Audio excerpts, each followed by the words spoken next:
Hey guys, welcome to another movie review. Today I'm talking about the new Barbie movie directed by Greta Gerwig. Greta Gerwig's done films like Lady Bird, and she did the Little Women remake a couple years ago. So she's basically done a lot of films that have gotten a lot of attention of the critics and the audiences because I think they were both pretty financially successful as well.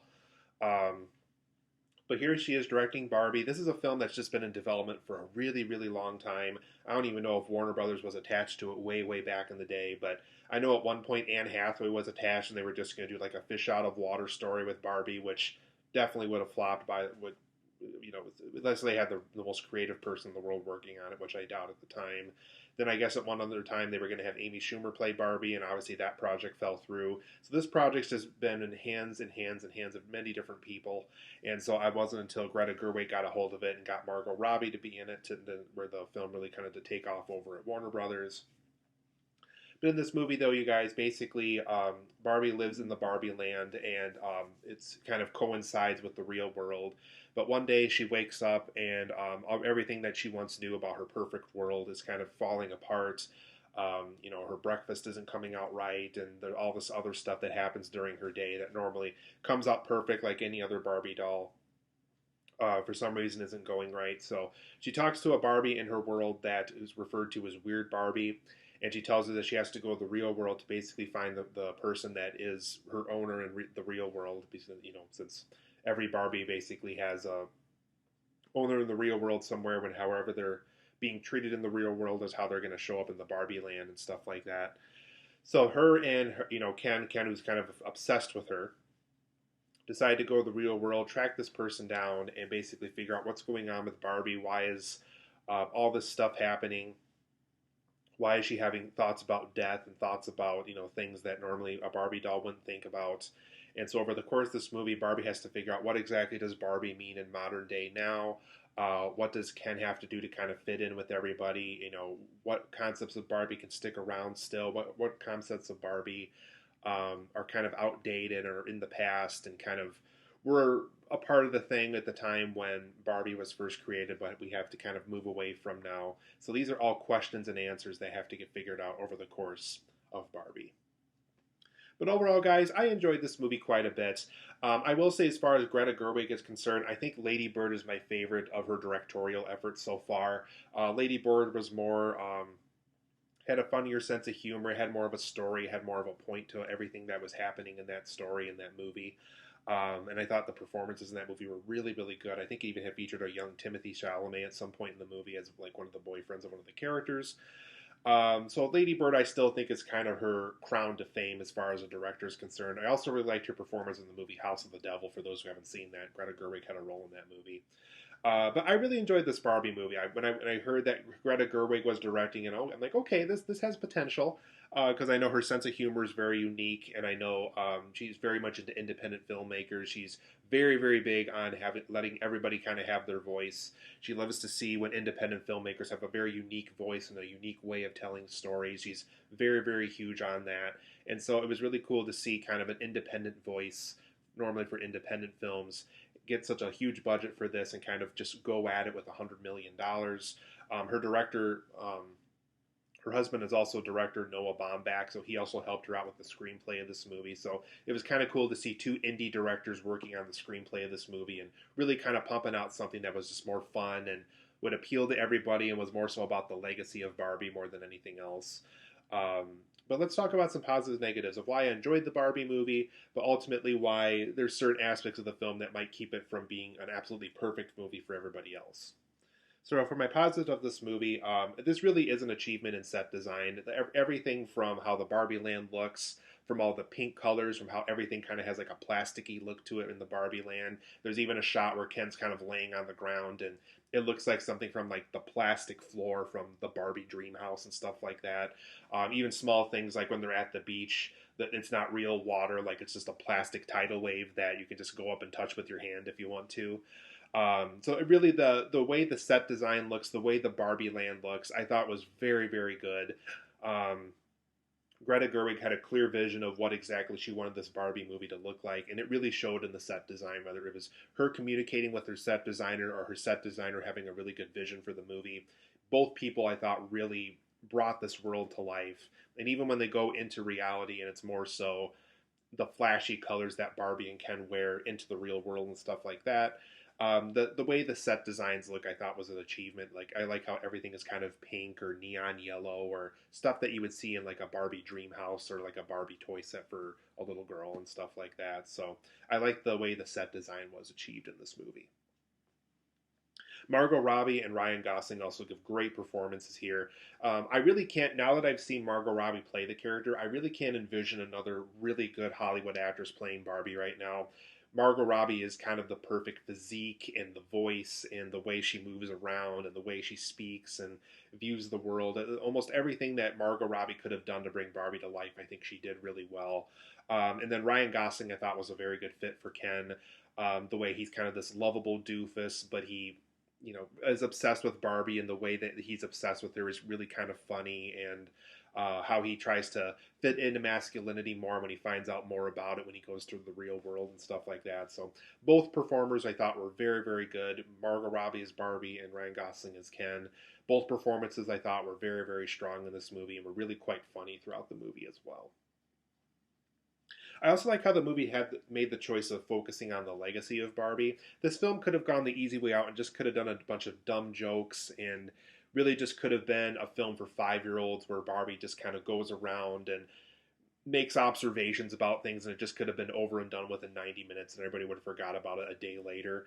I like how Greta Gerwig really kind of put the time and effort into what exactly would make a Barbie movie really good. And so I think the answer to that, and she figured it out really early on, is you focus on the legacy of Barbie. You focus on the stuff that people recognize, like with the hot pink colors and the Barbie dream house, and how there's ideas about Ken and Barbie that both are still kind of relevant but really aren't kind of really at the same time, and how there's even ideas about like when Barbie sits down to have breakfast, there's not really any water in the cup. She just kind of drinks out of this invisible drink, and so there's just stuff like that that I thought was really clever in it.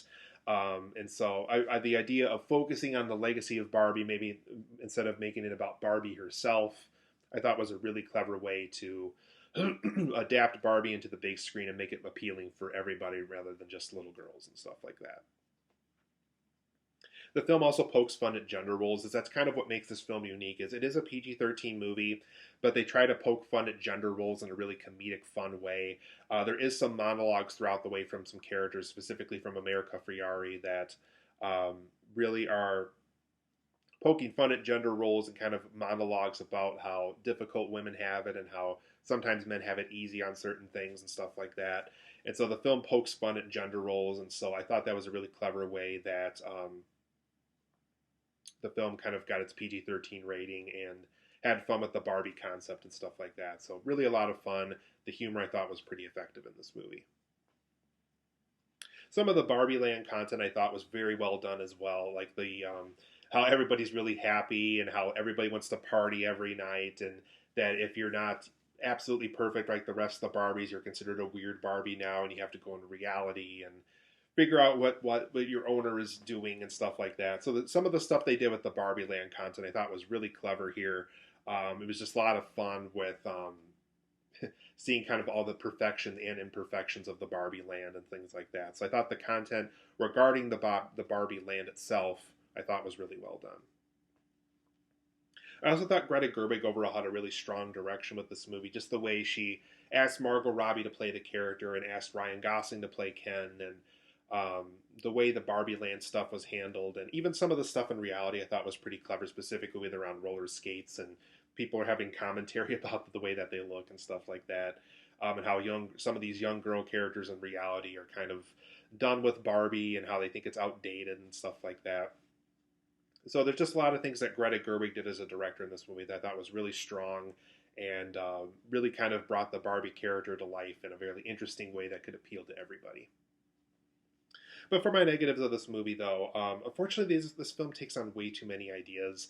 It is one of those things where by the time you reach the end of the film and by the time you kind of realize just how many ideas are thrown into the movie, not all of them land, not all of them have enough exploration time to really fully explore some of those ideas. So at the end of the day, by the time the film was over with, I'm just like, they really tried to explore too much. I think if they just kind of condensed it down to the stuff that really mattered, you can bring Barbie into the real world and things like that. But some of the ideas, like beyond that, some of the stuff they did with the Kens trying to take over the Barbie Land didn't completely work for me. So I thought some of the ideas was a little too overbearing, a little too much at times. And the film runs for about 2 hours, and some of the ideas just don't get fleshed out the way that they should. And overall, there were some jokes in the movie that really kind of fell flat. So for every joke that worked, there was a joke that didn't work. I would say a lot of the Mattel boardroom stuff really didn't work for me. And unfortunately, they had Will Ferrell as the CEO. And you'd think with him being in the role, they would find a way to make it funny and make it something out of like an SNL skit or something like that. But unfortunately, either he didn't come up with the right thing or they didn't write it up very well, because a lot of the jokes in those scenes did fall very flat for me. And that's really unfortunate because there is a lot of moments in the movie that are really quite funny as well. And like I mentioned earlier, there's a conflict with the Kens going to war with each other with their masculinity and trying to take over the Barbie land and stuff like that. That stuff really didn't work for me. That's definitely one of the ideas in the movie in particular that I really don't think the film should have pursued, because by the time you see it play out, it's really just kind of dumb and you just want it to be over and done with. And I think even Nostalgia Kid brought it up in his review. It's just kind of one of the more boring scenes in the movie. So I thought that aspect of the story could have been completely written out, if not completely just found on like the deleted scenes of the Blu-ray or something like that. Completely could have been removed from the movie, and I think it would have been perfectly fine without it. And I also thought some of the world building elements were kind of weak because, there's so many Barbies out in the real world that if you really want to sell me on the idea that every Barbie within the Barbie land has an owner of some kind out in the real world, and how the owner is treating them is how they're going to turn out in the Barbie land and stuff.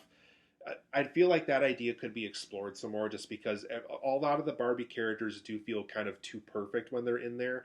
But then you get characters like Weird Barbie, played by Kate McKinnon, where there's crayon on her face and stuff like that. And so I thought that idea could be explored some more. Yeah, I get it. It would have been expensive, and you really would have had to hire a ton of actresses to get this idea across. But some of the world building elements did feel kind of weak for me, because it's one of those things where if you're really going to go that big and that ambitious, really kind of just go for it, rather than just having a couple of the Barbies out in the real world. And because if one person owns a Barbie in California and there's one in like Wyoming or something like that, that's a lot of characters that you have to balance in this world. And I get that that's really difficult to do in a 2-hour movie. But even if they could have small things, like maybe one of them has like a Sharpie on her face somewhere, or maybe one of the doll things is like wrinkled up, or it has pieces cut off of it or something, that would definitely give me the impression of just how many Barbie owners there are out in the real world and stuff, just because it almost feels like this would be kind of a cult toy if there really is only this few Barbies in the world that existed and stuff. So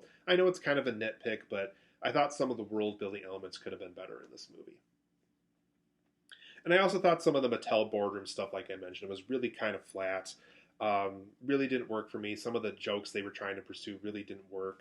I thought a lot of the boardroom members were really pretty flat characters for the most part. And then the last thing I'm going to bring up too is kind of have some Barbie knowledge going into this. By the time the end credits roll, they do kind of go over what some of the real Barbie toys were and stuff. I think one of them was called Skipper. And so I had no idea what that was while watching it. And then it wasn't until the end credits where I found out that was like a real Barbie toy at one point, where that was an actual thing. But overall, I'm going to give Barbie an 8.5 out of 10. It's a really good movie. I highly recommend seeing it. There's tons of things to love about it, specifically the set design in particular. But there is some negatives along the way that keep it from being a perfect movie. But I do recommend seeing it. It's an 8.5 out of 10 for me. Be sure to see Barbie.